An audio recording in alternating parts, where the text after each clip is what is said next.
Stone thought experiment. With a single thought experiment, it is possible to illustrate the relationships between many of the important quantum mechanical concepts that I will be covering. By thinking about a stone at rest in a bed of sand, we can visualize complexity, the arrow of time, irreversibility, dispersion, the contrast between epistemological limits and ontological limits, the relevance of goals, of precision, of information, of agency, of decision-making, of equivalence, and of Planck units. Implicit goals and standards. Let's say that we have a stone that is laying on a bed of sand. If we were to consider throwing this stone, then we could throw it any distance, within a certain range, and in any direction. And as it flies through the air, the stone will inevitably rotate to some degree. Now let's say that we have already thrown the stone, and we want to return it to its original location and orientation. Moving the stone initially was easy because we had no specific goals or standards, and so failure was impossible. By contrast, returning the stone to its prior location and orientation will be relatively difficult. It is this new potential for failure that makes undoing this action more difficult than doing it in the first place. In other words, doing is easier than undoing, but this is only because undoing also includes an implicit goal. Decision-making. In order to return the stone to its original location, we will need an agent. An agent is anything that can use information, make decisions, and pursue goals. The involvement of an agent allows us to attribute the cause of the resting position of the stone to that agent. Without the assistance of an agent that can gather information, make decisions, and pursue goals, the stone will not be restored to its original location and orientation. Degree of precision. With the addition of a goal, our task has increased in difficulty, but this increase in difficulty can also vary in degree, because the more specific we make our goal, the greater the corresponding increase in difficulty will be. Let's say that our goal is to return the stone to exactly the same location and orientation that it had originally. What do we mean by exactly? Let's say that our goal is to return the center of mass of the stone to within 1 millimeter of where it was before, and to orient the stone to within 1 degree of its original orientation. This task will be very difficult to accomplish, but at least we know that it is possible. But now let's say that we don't specify any range of acceptable positions or orientations. We literally mean exactly this time. We want to restore the stone exactly to its original location and orientation with an infinite degree of precision. Our task is now perfectly impossible.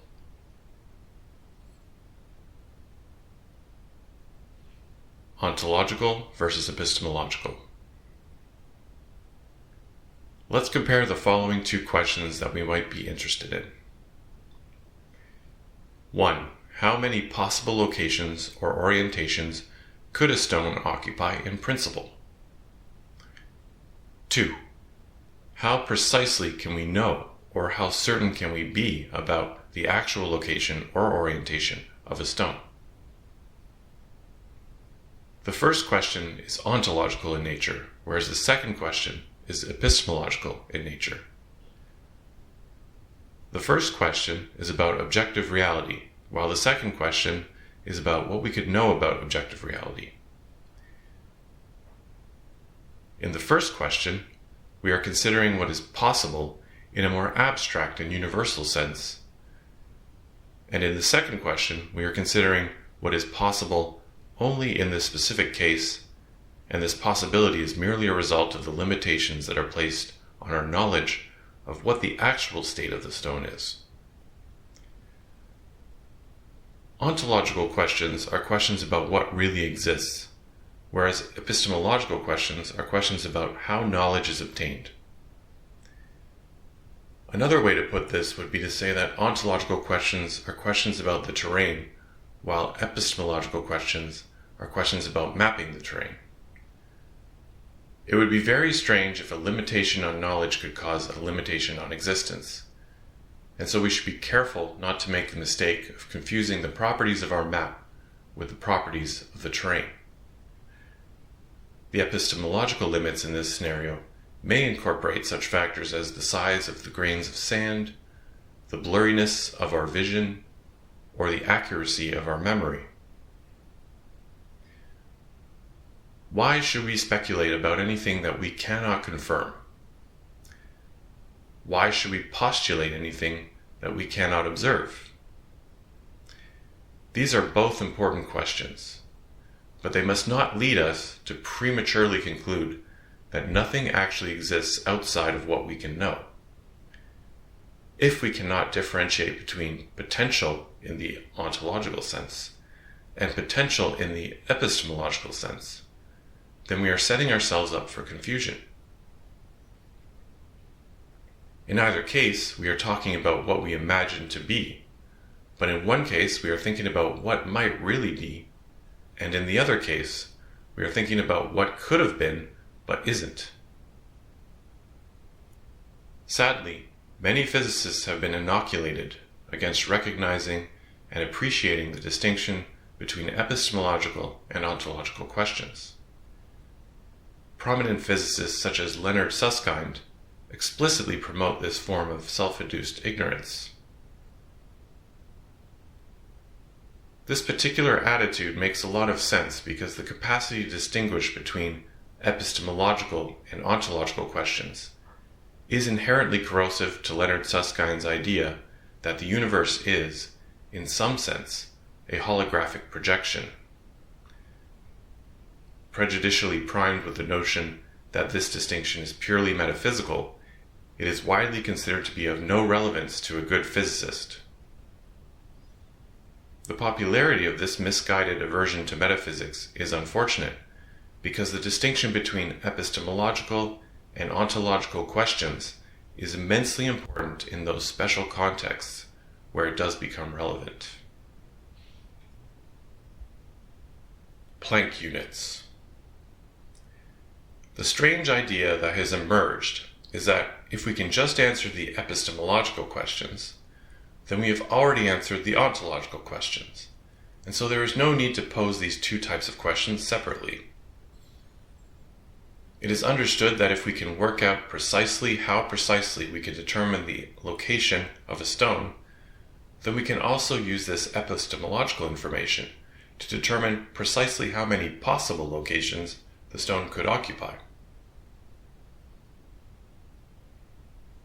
According to this logic, anything that enhances our ability to acquire precise knowledge about the actual location of a stone also increases the number of possible locations that the stone could occupy in principle.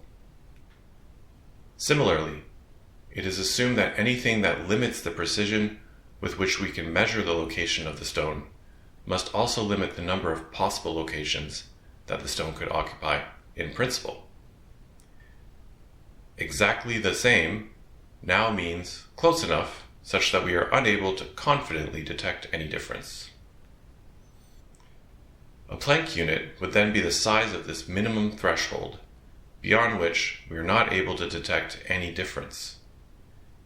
Any difference that is smaller than 1 Planck unit is also one that is so small that it is, in theory, impossible to detect. The arrow of time. Rather than to actually return the stone precisely to its former location and orientation, it would be much easier to have already recorded its motion on video and then to play the video in reverse. The fact that playing a video of the reverse motion is much easier than actually reversing the motion is also the fact that underlies what is known as the arrow of time. As we watch the video play in reverse, what we are watching is something that did not actually occur as depicted and would be very difficult to recreate. As we watch the video play forwards again, we are watching events that did actually occur as depicted, but which would also be difficult to recreate. The arrow of time is a fundamental asymmetry, which makes it easy for us to tell the difference between a video that is playing forwards and one that is playing in reverse. There is also a more general difference between forward-playing videos and reverse videos, which we can easily recognize. Forward-playing videos tend to show some combination of coordinated, goal-oriented order and spontaneous disorder. Reversed videos tend to show some combination of spontaneous order and goal-oriented, coordinated disorder. Because goals are set in the future, and because the actions that support goals occur prior to their attainment, this means that effortfully produced order generally follows after disorder. What this means is that everything else, which is not goal-oriented, must display the opposite pattern such that the future is more disorderly than the past. Therefore, playing the video in reverse creates an impression of the presence of ambient agency. The arrow of time is a direct result of the fact that to be goal-oriented necessarily means to be future-oriented. The corollary of this is that spontaneous changes must be inherently disorderly and dispersive. Hence, disorder and dispersion naturally increase over time in the absence of any agency. In the reverse playing video, what would have been goal-oriented will seem not to be goal-oriented, and what would ordinarily have been spontaneous will appear to be goal-oriented. Once again, it all comes back to the goals and where the goals are located in time. Repetition. We can replay a video recording and watch everything occur just as it did before. But if we were to attempt to physically recreate what had just happened previously, then doing so would be relatively difficult. Not only is undoing more difficult than doing, but so is redoing, and the reason for this increase in difficulty is the presence of a specific goal. Dispersion. Now let's say that we have two stones that are touching. As with before, we can pick up one stone and throw it, and this would be easy. But to bring the two stones back together again by throwing either one of them would be relatively difficult.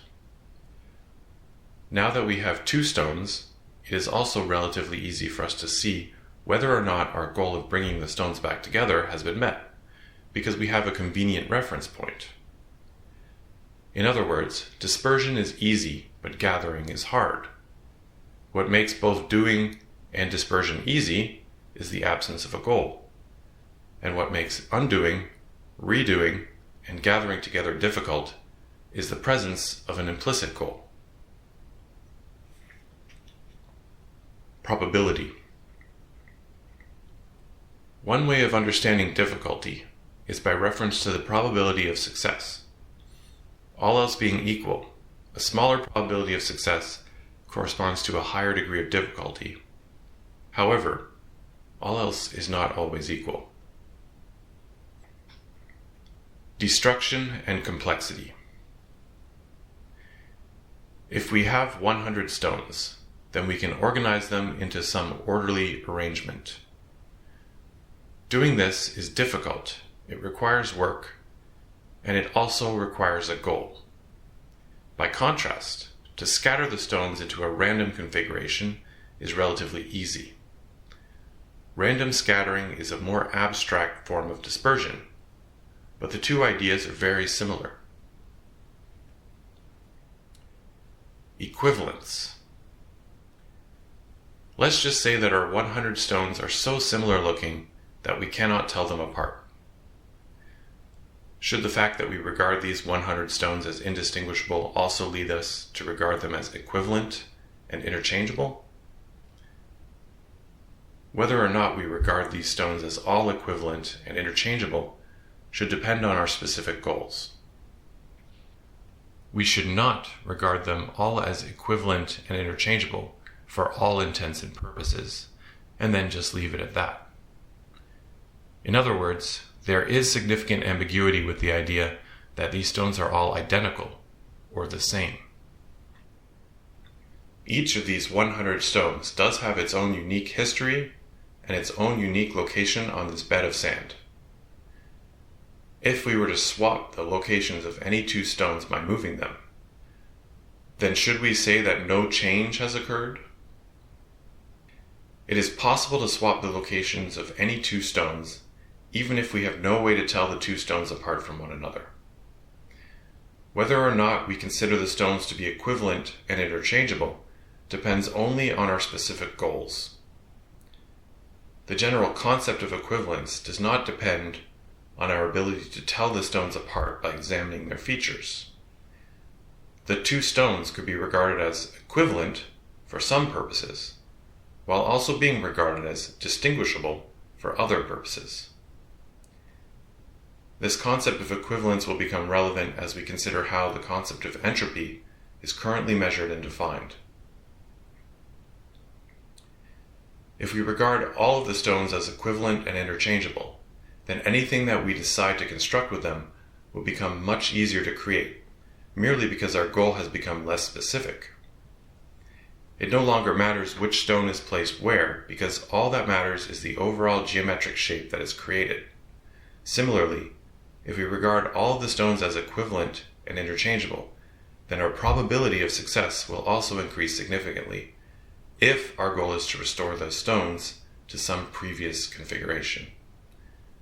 Regarding the stones as all equivalent and interchangeable means that we are necessarily less fussy about precisely how we arrange them, and so we end up with more possible ways to achieve our goal. Identifying the main sources of confusion. The Hydra of confusion. In But Where is the Rainbow? I characterize the Hydra of confusion that is impeding progress with respect to understanding the speed of light. A hydra is a beast with multiple heads that regenerate after you manage to cut them off. A hydra of confusion makes it difficult to retain and apply knowledge, and it causes diligent and intelligent people to sound like a broken record as they become ensnared in incapacitating loops of logic. Even though each head is weak and vulnerable in isolation, the entire complex is totally immune to attacks from logic and reason. Common sense dictates that it is relatively easy to make a single mistake, but difficult to make several mistakes at once. However, when dealing with highly abstract subject matter, it becomes much easier to make a large number of mistakes all at once, because these errors gain the collective capacity to overwhelm our ability to identify them as errors. These cohesive error complexes conspire like a mental mafia to prevent an authentic understanding of nature from flourishing.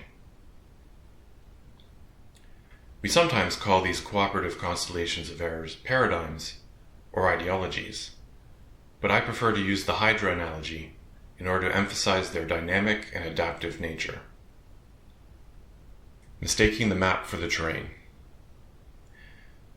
Mistaking the map for the terrain is the most common and firmly established conceptual error in the domain of theoretical physics, and I will be touching on many examples of this. Repeating the following mantra often enough and thoroughly applying it to our thinking and to our manner of speaking might be enough to clear up most of the confusion that is crippling modern physics. Our map is not the terrain. Our representation is not the reality. Our model is not the system. Not only is a model of a system most often simpler and more abstract than the system itself, a model of a system also has a purpose that is more specific than that of the system itself. However, in order to use a map effectively, we must pretend that we are really studying the terrain itself as we interpret the map. We must make use of our imagination in order to use a model, but we also need to set limits on our imagination in order to avoid confusing the model with the system. When this particular type of confusion does occur, it can be very funny, but it is also very easy to fail to notice this type of error, or just to deny that any error has been committed. Here's a brief outline of some of the ways in which confusion between the representation and the reality manifests in theoretical physics. Statistical realism and unitarity. While uncertainty can be quantified, uncertainty is also something fundamentally mental, which we add to our mental model of reality in lieu of the certain knowledge that we really want. When the weather forecaster says that there's a 40% chance of rain tomorrow, this is not a claim about reality, but a claim about knowledge of reality. As we gather and integrate more information about the reality that we are modeling, the probabilities that we include in our model will change, and yet the reality itself does not change.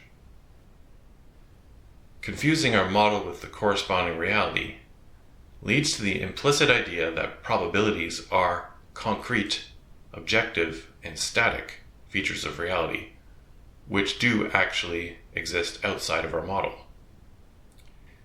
In other words, just because we include probabilistic representations in our model of some system, there's a tendency to assume that these probabilities must also really exist independently from our model.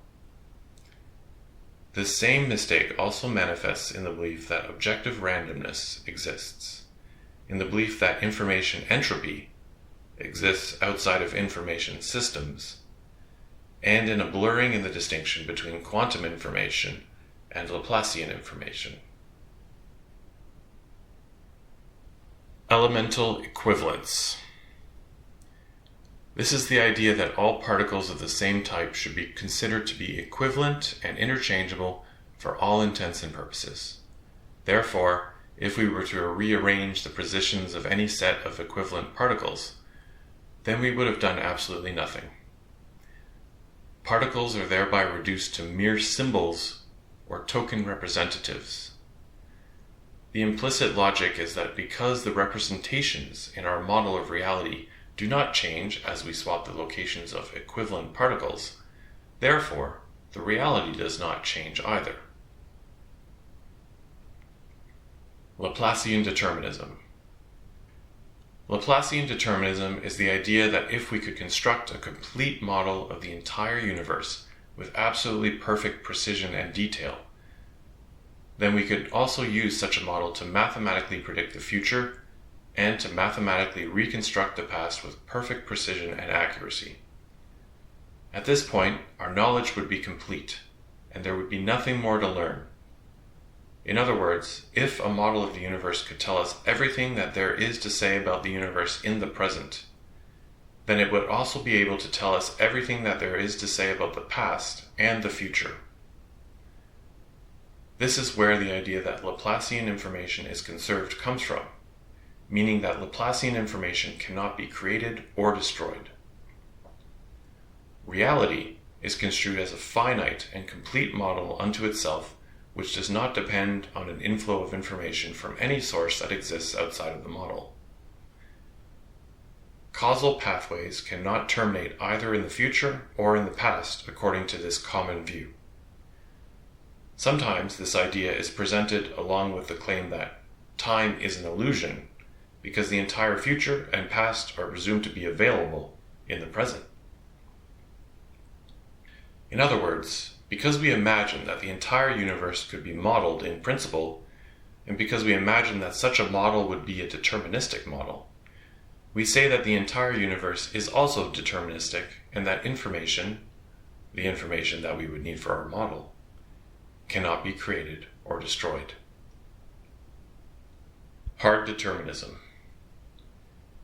This is the idea that all decision-making is illusory because the capacity to know in principle, in advance, what decision an agent will actually make also robs them of the capacity to make decisions. Hypothetically, if we could construct a complete and deterministic model of the entire universe, then there would be no room in this model for free will or individual agency. Our intuitive notions of free will and agency would then be baseless and useless concepts according to this view. This is an understanding of causality which substitutes ambient agency for individual agency, but it does this by misunderstanding the function of our concept of agency. Planck unit fundamentalism. This is the idea that Planck units identify the scale of the discrete pixels of reality. According to this understanding, reality itself is a model, and the quantity of information that is contained within this model is defined by its resolution, which is also limited by Planck units. If reality is a model, then what is it a model of? Could reality be a model of itself? This important detail is never specified.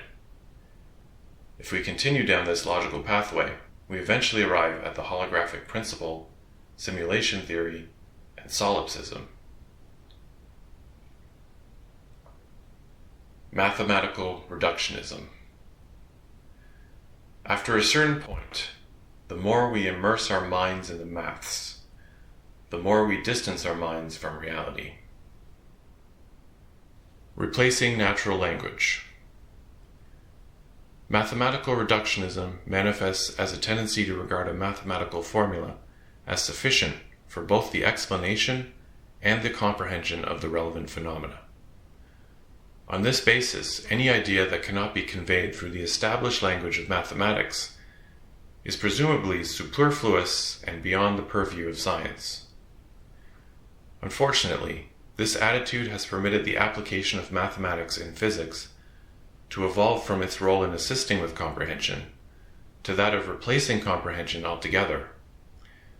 Comprehension, in the natural sense of the word, is now disparagingly referred to as intuition, and the very idea of intuitively grasping the relevant subject matter is viewed as unrealistic.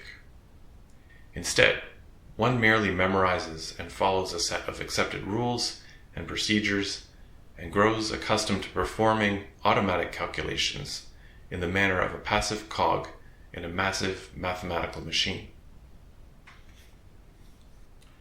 Forget about grasping the structure of reality. All that you really need to grasp is a calculator.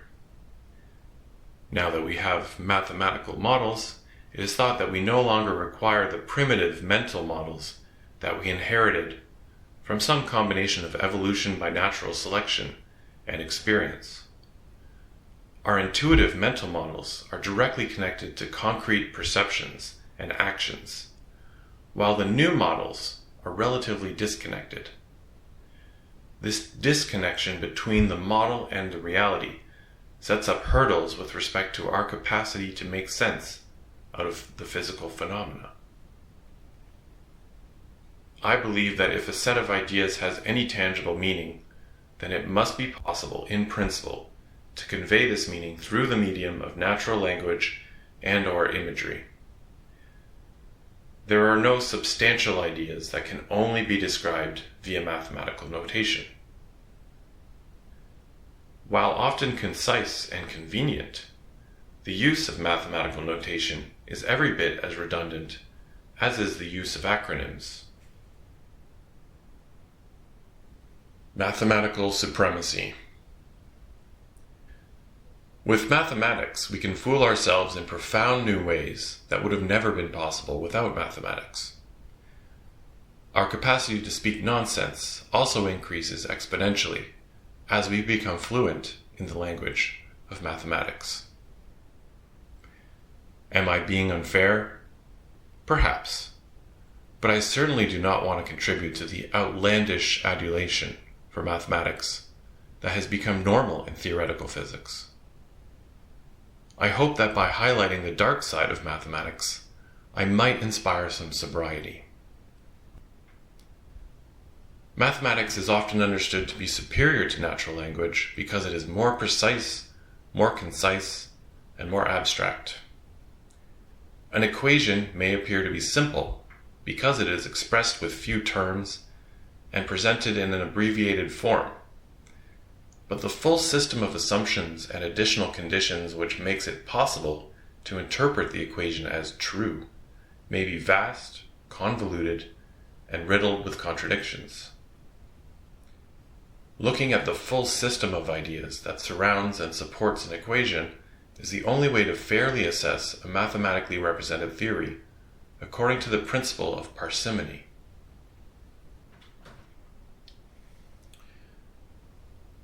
The same perspective also regards natural language as inferior, indecipherable, and lacking in sophistication. Mathematics is often described as the language of physics, the language of science, the language of nature, or the language of reality itself. There is a continuum of fanaticism that ranges from a slight preference to speak in math to an intense aversion to natural language. For many in this field, it would be desirable to fully abandon the use of natural language and to rely entirely on mathematical notation for communication, if only it were possible to put this policy into practice. Dr. Alexandra Zagoskin has echoed the prevailing sentiment as follows: "Our human intuition and language, however rich, are totally inadequate for the task of expressing quantum mechanics directly. It is therefore desirable to use the language in which quantum mechanics can be expressed, mathematics." While I understand where this sentiment is coming from, I have ultimately arrived at an antithetical position. Achieving understanding which cannot be achieved except through math is much closer to blind faith than it is to genuine understanding. Communication which cannot be achieved except through math is much closer to speaking nonsense than it is to robust communication. There are both advantages and disadvantages to this new form of communication, but at present, it is still far too glitchy and rigid for the central role that it has been given. The implicit goal is to construct, from mathematics, a fully integrated conceptual monolith and a true Tower of Babel.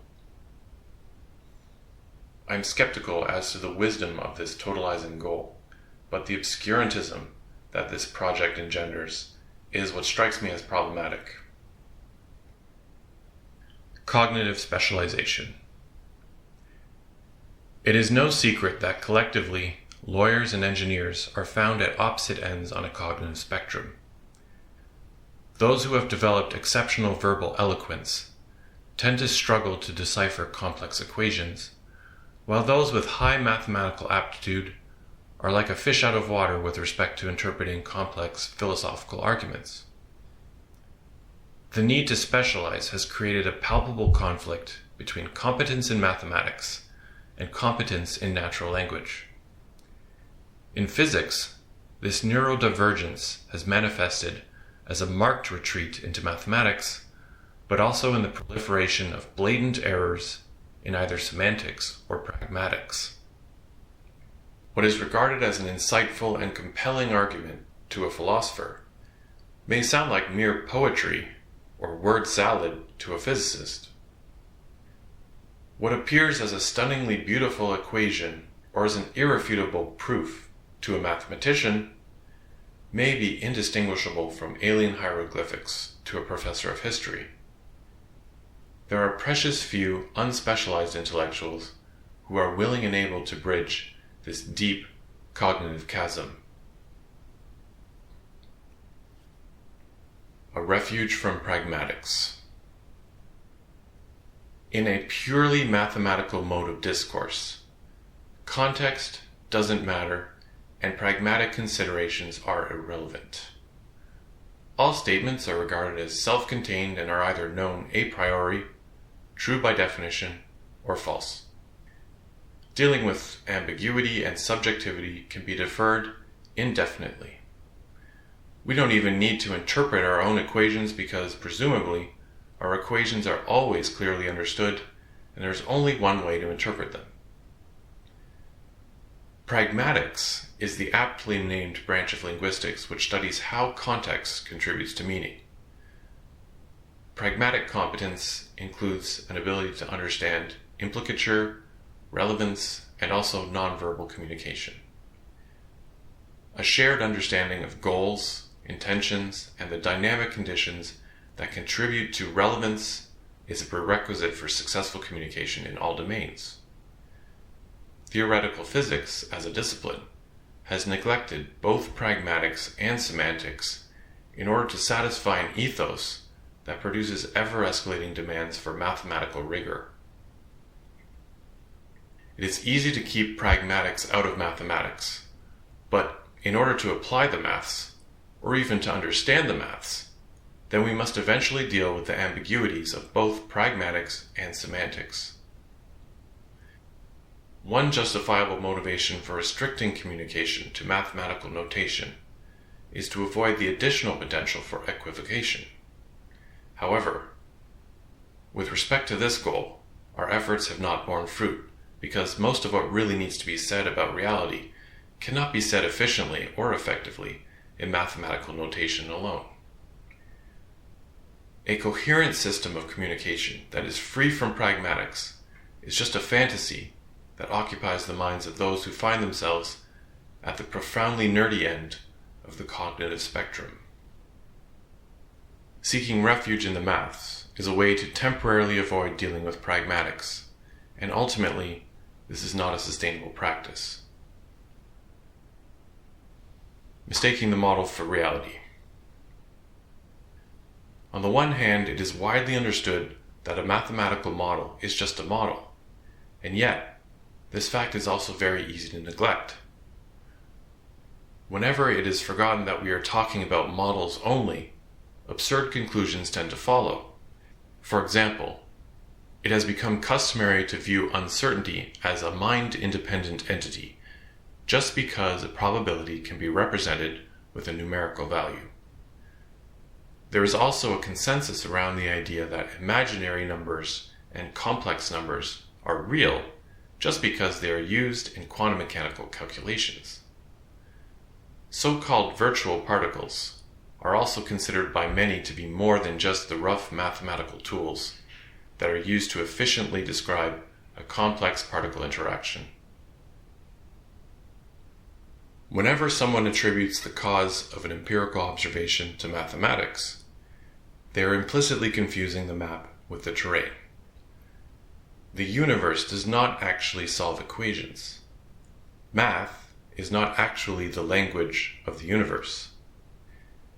It would be great if there was a way to clearly state that the reality is that our model is not the reality, with mathematical notation, but there isn't. Most people are confident that E equals mc squared is true, and yet, the vast majority of the population does not even understand what E equals mc squared means. One implication of this is that mathematical notation is the ideal format for the authoritative presentation of bewildering nonsense. As I will demonstrate in detail, mathematical notation is also a great way to smuggle problematic assumptions about the nature of reality past the scrutiny of our better judgment. Conformity, consensus, convention, and groupthink. All of the big ideas that I have just identified as errors are also firmly established in theoretical physics, in part because they are common enough to constitute a consensus. Once congealed, it can be very difficult to dissolve or dislodge a scientific consensus, especially in the 21st century, as scientific consensus has now become synonymous with objective truth. In reality, consensus does not have a monopoly on truth. It is better to think about consensus as a double-edged sword, because a consensus that is correct will assist us, while a false consensus will inevitably lead us in the wrong direction. Simply by knowing the details of how a particular consensus is formed and sustained, we can determine whether it is likely to be reliable or misleading. The key variable that we need to consider here is independence. But in order to investigate and evaluate the veracity of any scientific consensus, we must first break the contemporary habit of regarding scientific consensus as sacrosanct. There is empirical evidence from social psychology which can help us to understand why and how consensus can either assist or impede our progress towards truth. When people are asked to use their own judgment in order to guess the number of jelly beans in a jar, collectively, these guesses will form a bell curve-shaped distribution with a mean at the center and a surprisingly large standard deviation. Because this particular task is inherently difficult, a typical guess will be very far away from the correct answer. When this simple and easily replicated experiment has been performed, it has been found that the average guess is often the best guess. In other words, the collective guess is not only closer to the truth than the standard deviation, but also closer to the truth than every individual guess. The impressive accuracy of the group average is attributable to the fact that the group has no particular bias, even though each individual does have their own biases. When taking the average, each individual random bias cancels out in order to create a more objective and unbiased guess. The group does appear to have impressive insight, but the key to how this method works is the fact that each individual is guessing independently, which means that they have no information about the guesses of other participants. If this assumption of independence is violated by allowing individuals to see what other people have guessed and to change their own answers, then answers become more uniform, and the average guess of the group becomes no better than a typical random guess.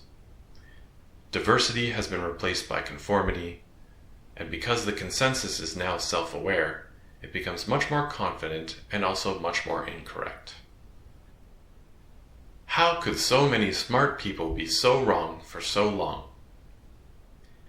The above question may be genuine, but it also functions as a rhetorical device, which places the burden of explanation onto anyone who challenges the consensus.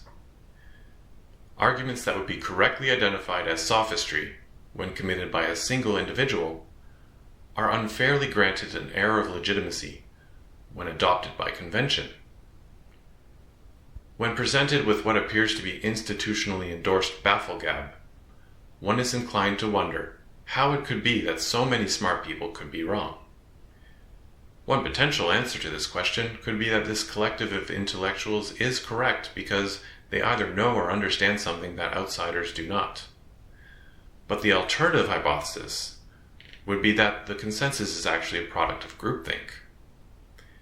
If it is true that a particular group does possess esoteric knowledge, then outsiders should still have the option of engaging in a Socratic dialogue with a representative sample of insiders in order to obtain insight into their thought process. But if such an outsider finds that these intellectuals merely defer to the established consensus and are not able to supply cogent arguments of their own, then this makes it easy for us to diagnose the problem. The problem is groupthink, and the consensus is artificial. So long as we can appreciate the fact that these same brilliant minds would have also asked themselves the very same question that we had asked ourselves initially, how can so many smart people be wrong? Then we can also answer the question. Just as outsiders are tempted to defer to an established consensus amongst experts, without even understanding the rational and evidentiary basis for the consensus, so too are the experts themselves. Whenever the ultimate foundation for a consensus is found to be the consensus itself, then we have also uncovered a significant credibility problem. Groupthink is a partially hidden yet impactful facet of human nature. From outside of the group, groupthink looks like it is driven by some combination of cowardice and complacency. From within the group, groupthink is much harder to spot, but to the extent that it is visible, it resembles beauty, intelligence, and integrity. Groupthink is a special kind of conformity which only applies to beliefs, feelings, and attitudes. It is one thing to accidentally fall prey to groupthink, but it is another to explicitly encourage groupthink as a matter of policy. Attempts to make truth more democratic and to suppress dissent can only be motivated by groupthink. The pain of 100 bruised egos clearly outweighs the pain of a single bruised ego. This is the implicit logic behind the refusal of the majority to admit or accept defeat by a minority, and also their inclination towards regarding truth itself as a democratic construct. I will drive home the point about how independence is relevant to the value of consensus with an additional thought experiment. Let's say that we have a class full of students who are writing a test. This test contains a particularly difficult question, and the students are only concerned about getting the right answer. For this particular question, each individual decides that it would be okay to glance over at the answer that one of their neighbors gave. In this case, each student falsely assumes that whichever person they copied their answer from would have known the correct answer. The end result is that everyone in the class ends up with the same wrong answer because they've all copied their answer from someone else, and the one student who originally wrote down the wrong answer had made a subtle mistake. Each student is under the impression that they are saving precious time and effort as they copy their answer directly from their neighbor. But because everyone has done this, then nobody benefits from it.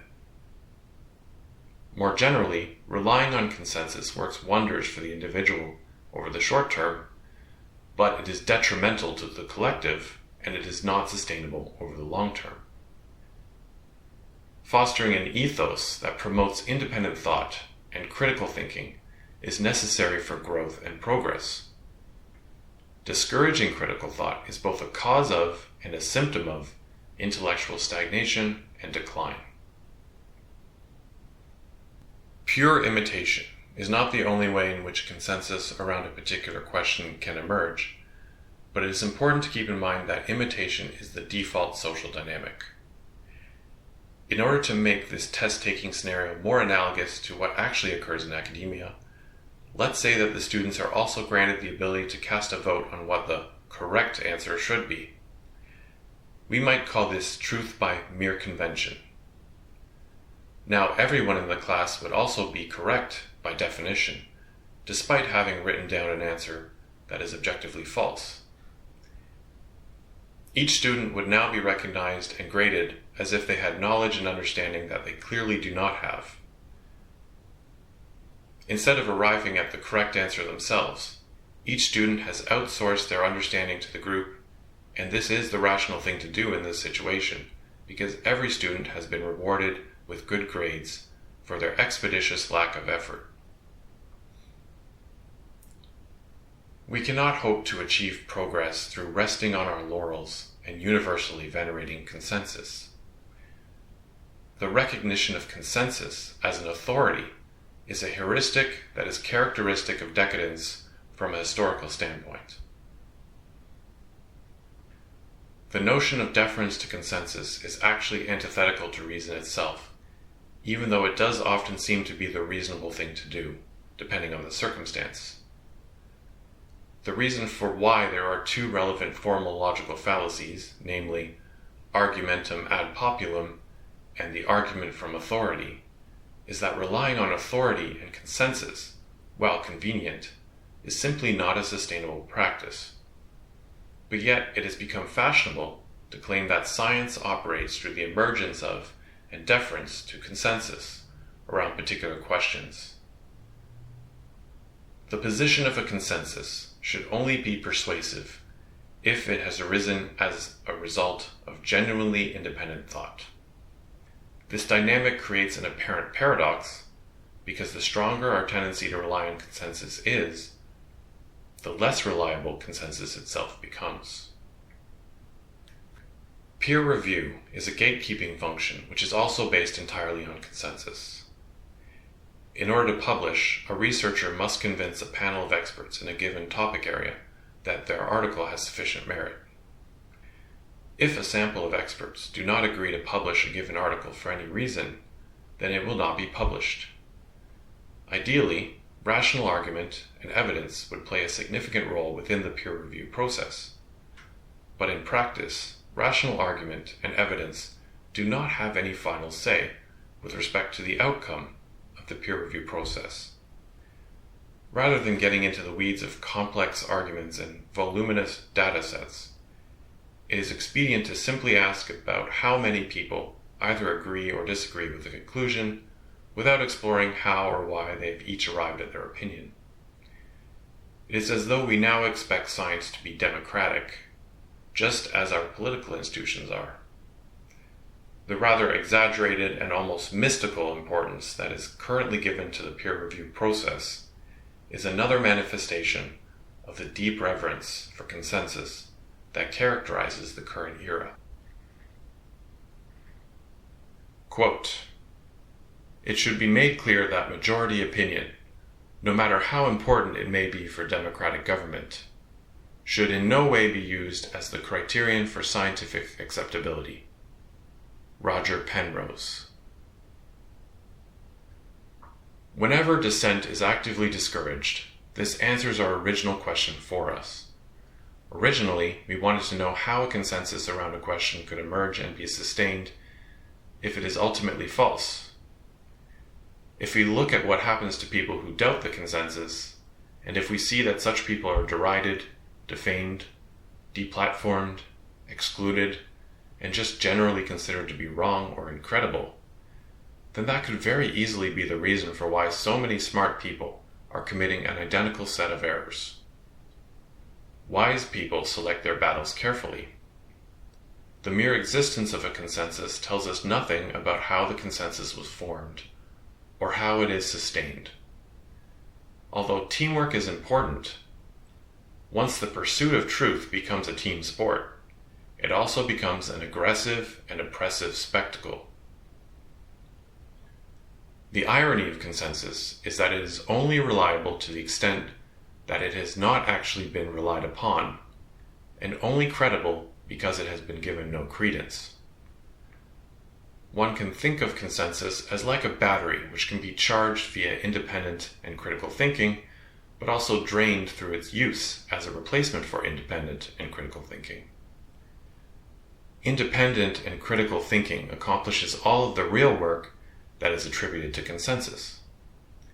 While peer review is an important feature of the social and institutional side of science, it is not magic, and it is only as effective and as reliable as the real people who actually participate in the process, their level of engagement, and their understanding of the role that they play in the process. Peer review can be used to filter out noise and to improve the overall quality of publications, but it can also be used to enforce dogmatic thinking and conformity. Peer review is used to discipline and discourage dissenting scientists and to maintain a secure barrier between the scientific community and the general public. Although peer review has many positive uses, challenging the reigning paradigm of the day is clearly not one of them. How can a large number of smart people all arrive at the same conclusion? This could be because each of them has independently discovered a truth that is based on careful reasoning and a consideration of the evidence. But it could also be that each of them already knew what the correct answer was before they had an opportunity to think about it for themselves and to independently form their own opinion. All that needs to occur in order to violate the assumption of independence is to let people know what the correct answer is before they have a chance to arrive at their own answer. Because we do not go out of our way to shield our intellectuals from accurate knowledge of what the current theory is and what it has to say, the second explanation is always much more likely to be correct. If we are not constrained by intuition, common sense, and basic logic, then we have an extreme excess of freedom. In order to achieve some semblance of stability, we must therefore erect some intellectual fences and/or guideposts, and this is precisely what has been done. Convention and consensus are acting as a novel substitute for common sense and intuition. Because the new compass that we rely on belongs to the collective, as opposed to the individual, then the individual's judgment becomes subordinate to that of the institution, and truth is simply determined by whatever happens to be regarded as normal. This ad hoc structure creates an inherently regressive intellectual climate, which I find to be intolerable. There is a vicious cycle which can quickly develop between not trusting your own judgment, not using your own judgment, and not possessing your own judgment. Progress will not occur until after this cycle is broken. To summarize, while it is permissible for an individual to defer to a group consensus, it cannot be permissible for a group to defer to its own consensus. Because a group is also an ensemble of individuals, whenever individuals within a group defer to the group consensus, then so does the group itself. Therefore, the practice of imploring individuals to defer to the consensus of the group in order to allow science to function is extremely misguided. Quote, "You cannot get educated by this self-propagating system in which people study to pass exams and teach others to pass exams, but nobody knows anything. You learn something by doing it yourself, by asking questions, by thinking, and by experimenting." Richard Feynman. I have gathered the general impression that postmodernism has decisively won its war with modernism over the heart and soul of academia. The best evidence of postmodernism's triumph is in the way that the role and value of consensus have recently been recast in the context of science.